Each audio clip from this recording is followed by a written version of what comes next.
नमस्कार मित्रों। आप सभी का फिर से एक बार स्वागत है।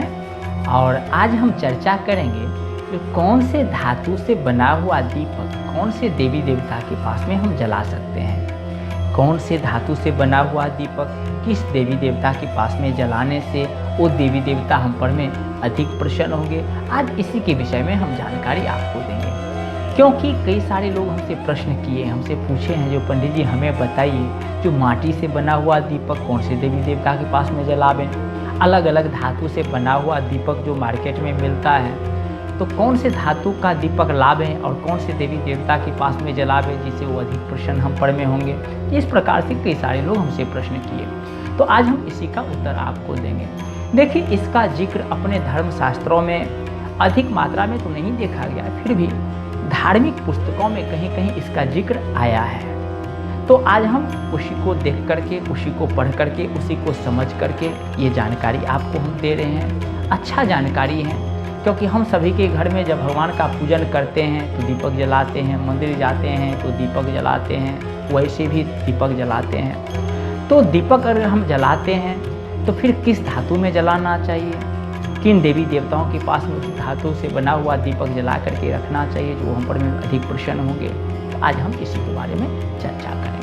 सबसे पहले मित्रों हम बात कर लेते हैं माटी का दीपक। माटी का दीपक तो प्रायः आप देखते ही होंगे हर जगह जलाया जाता है। माटी का दीपक मंदिर के लिए बहुत शुभ माना जाता है। अगर हम मंदिर जाएं, कभी भी मंदिर में दर्शन करने के लिए जाएं, तो आप कोशिश रखें वहाँ पर में बिना कोई धातु का दीपक लिए हुए वहाँ पर में जाए और मिट्टी का ही दीपक वहाँ लेकर के जलावें, या घर से ही जब लेकर के जाए तो मिट्टी का दीपक लेकर के जाए।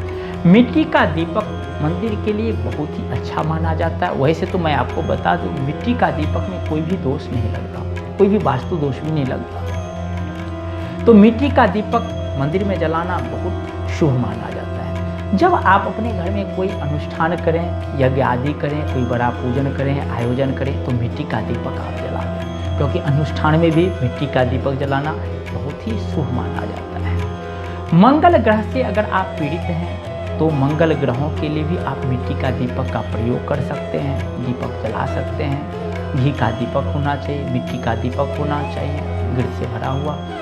तो ये मिट्टी का दीपक मंगल ग्रह के लिए भी बहुत अच्छा माना जाता है। मंगल दोष निवारण के लिए मिट्टी का दीपक बहुत अच्छा माना जाता है। ये तो आप समझ गए, जो मिट्टी का दीपक मंदिर के लिए, अनुष्ठान के लिए, मंगल ग्रहों के लिए बहुत ही अच्छा उपयोगी है।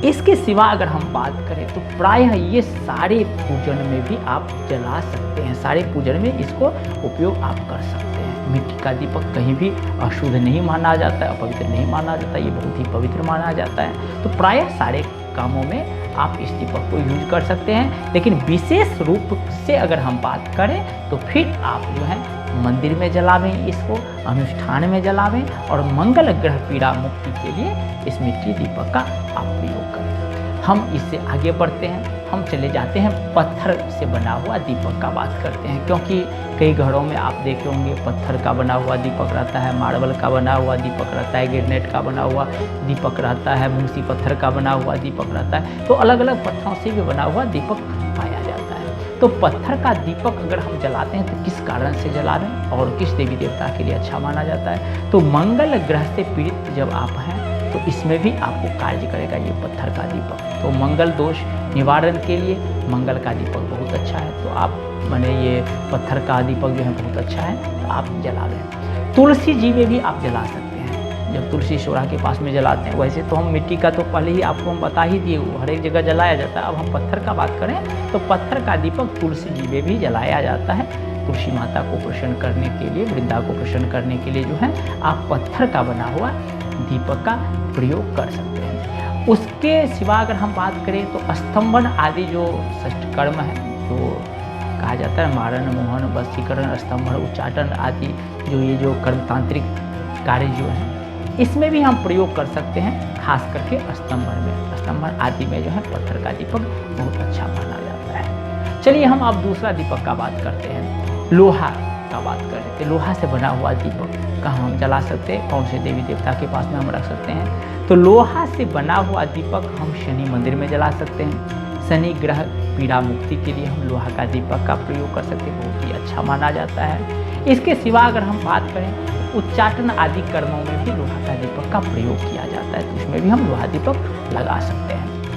अब चले जाते हैं मित्रों हम पित्तल, क्योंकि पित्तल का प्रायः सभी घर में पाया जाता है, हो सकता है आपके घर में भी, हमारे घर में भी है।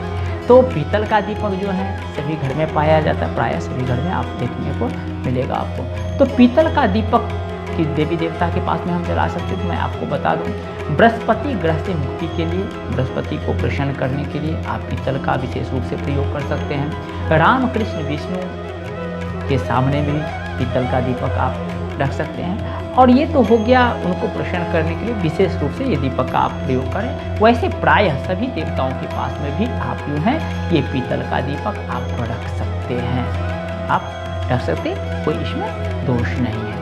अब हम आगे बढ़ते हैं और तांबा का बना हुआ दीपक का बात कर लेते हैं। तांबा से बना हुआ दीपक कौन से देवी देवता के पास में हम रख सकते हैं, किन देवी देवता को विशेष हम प्रसन्न कर सकते हैं। तो तांबा से बना हुआ जो है सूर्य को हम प्रसन्न कर सकते हैं। सूर्य भगवान का जब आप आराधना करें या उनका कोई अनुष्ठान करें तो आप ये दीपक का प्रयोग करें। सूर्य पीड़ा मुक्ति के लिए, मंगल पीड़ा मुक्ति के लिए जो है ये तांबा का जो है बहुत ही अच्छा कार्य करता है दीपक जलाना, तो वहाँ पर में आप ये दीपक जला सकते हैं। सम्मोहन आदि में भी जो है तांबा का दीपक जलाया जाता है, वशीकरण आदि में भी जो है ये तांबा से बना हुआ दीपक जलाया जाता है। तो आप भी जब ये कामों को करें, यानी सम्मोहन वाला हो या वशीकरण वाला हो या सूर्य मंगल का पीड़ा मुक्ति के लिए हो, तो बहुत अच्छा रहता है तांबा का दीपक, तो वहाँ पर में आप प्रयोग कर सकते हैं। अगर हम कांसा का बात करते हैं तो कांसा का बना हुआ दीपक किस देवी देवता के लिए हम जलावें, तो मित्रों मैं आपको बता दूं बुध ग्रह से पीड़ित अगर आप हैं,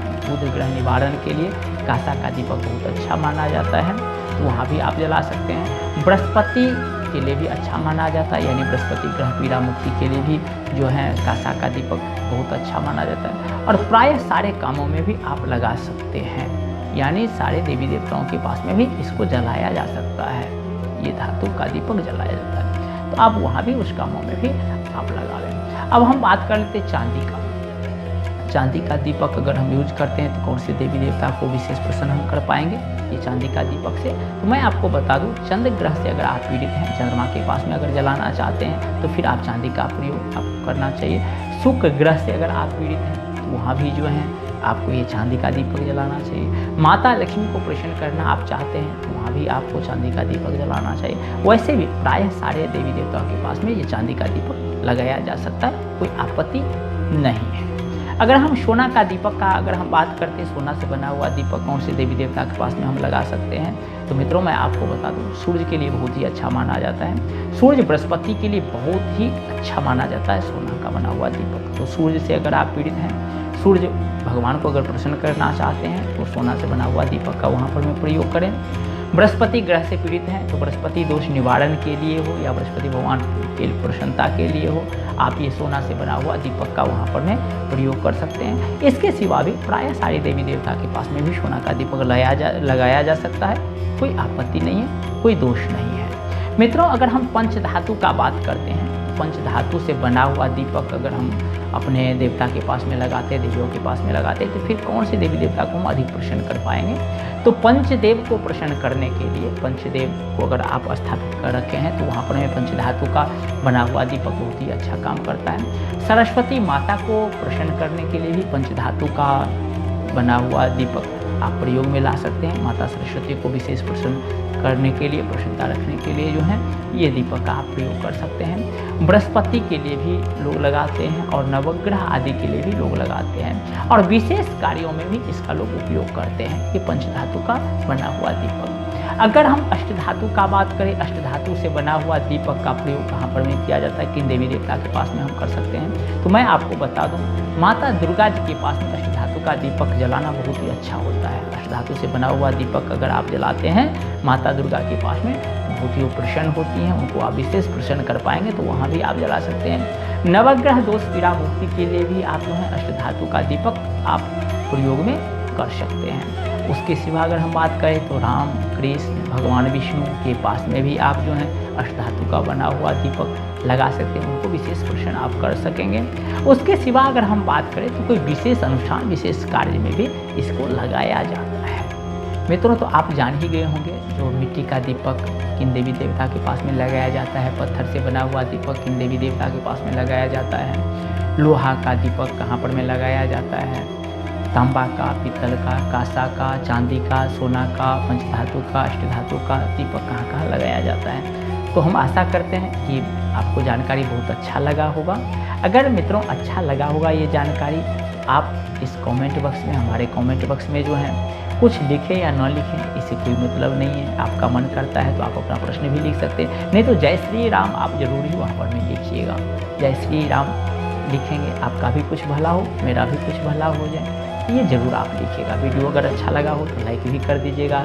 हमारे इस चैनल पर में आप नया आए हैं तो सब्सक्राइब जरूर कर दीजिएगा। इससे क्या होगा, तो जब हम कोई नई जानकारी लेकर के आएंगे ना, तो वो सहजता से आपके पास में उसका नोटिफिकेशन पहुंच जाएगा। तो सब्सक्राइब करना भी बहुत ज़रूरी है, तो आप सब्सक्राइब कर दीजिएगा। और अगर आप चाहें तो एक दूसरे को शेयर भी कर सकते हैं, बता भी सकते हैं। अगर मान लीजिए आपको यह वीडियो अच्छा नहीं लगा, जानकारी अच्छा नहीं लगा, तो हम आपको ज़बरदस्ती नहीं बोलते हैं जो लाइक कर दीजिए, सब्सक्राइब कर दीजिए या कुछ कीजिए, आप दूसरा वीडियो देखने पर में चले जाइए। तो मित्रों आज के लिए इतना ही। आप लोगों को यह जानकारी देने के लिए बहुत बहुत धन्यवाद।